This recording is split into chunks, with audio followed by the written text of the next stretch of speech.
সমুদ্র না হলেও সমুদ্রের নামের সঙ্গে মিল রেখে নামকরণ করা হয়েছে নীল সাগর। নীলফামারীর ঐতিহ্য এই নীল সাগর।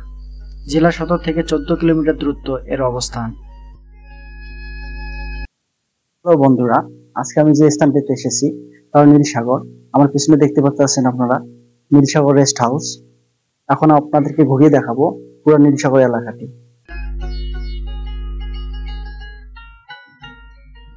হ্যালো বন্ধুরা, গেট দিয়ে ঢুকলেই তোমাদের চোখে পড়বে বিশাল আকৃতির একটি ঝিনুক।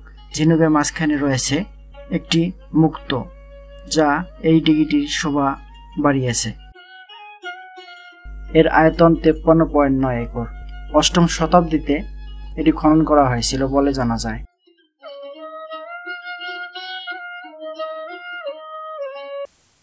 এই দিঘির ইতিহাসটা পুরাটাই রূপকথার গল্পের মতো। এখানে এক রাজা ছিল, তার নাম ছিল বিরাট। অসংখ্য গরু ছিল। সেই গরুগুলোকে পানি এবং গোসল করার জন্য এই দিঘিটি খনন করেন। দিঘিটি খনন করার পরে এই দিঘিটির নামকরণ করা হয়েছিল বিরাট দিঘি। বিরাট দিঘি কেন নামকরণ করা হয়েছিল? কারণ রাজার নাম ছিল বিরাট, সেই কারণে এই দিঘিটির নামকরণ করা হয়েছিল বিরাট দিঘি।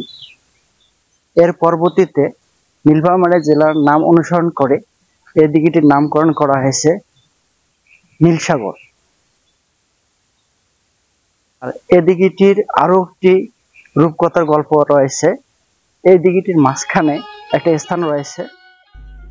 1993 সালে সংস্কারের সময় এই দিঘির তলদেশ থেকে পাওয়া গিয়েছিল স্বর্ণ, রৌপ্য এবং কষ্টিপাথরের মূল্যবান মূর্তি। তবে মজার ব্যাপার হলো, মাটির তলদেশে মন্দির অস্তিত্ব পাওয়া গেলেও সেখানে বাস করত দুটি বিশাল আকৃতির মাছ। ডুবুরিরা এই মন্দিরের ভেতর যেতে পারেনি, কারণ তাদের নাকি অলৌকিকভাবে ভীতি প্রদর্শন করা হয়েছিল। এক সময় নাকি নীল সাগরের পানি শুকানোর জন্য অনেকগুলো মেশিন বসানো হয়েছিল, কিন্তু পানির উচ্চতার কোনো পরিবর্তন হয়নি। লোকমুখে শোনা যায়, অতীতে এই গ্রামের লোকজন এই দিঘির পানিতে গাভীর দুধ উৎসর্গ করত। কয়েক মিনিটের মধ্যে দুধগুলো ঘুরতে ঘুরতে দিঘির মাঝখানে চলে যেত।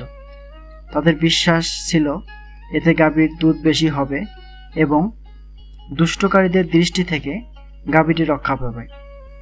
সত্য মিথ্যা যাই হোক, দিনে দিনে মানুষের আনাগোনা বৃদ্ধি এবং জনপ্রিয়তা বাড়ায় উন্নয়নের ছোঁয়া লাগতে শুরু করেছে নীল সাগরে।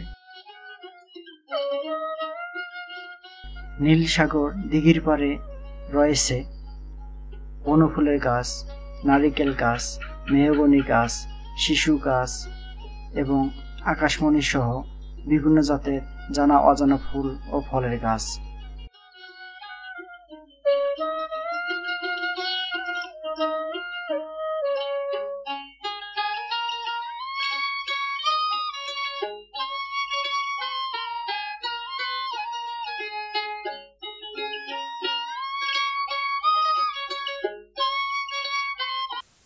এই গরমে আপনাদের জন্য ভিডিও বানাইতেছি। আইসক্রিম খাচ্ছি, একটু হলে তৃপ্তি পাবো আর কি।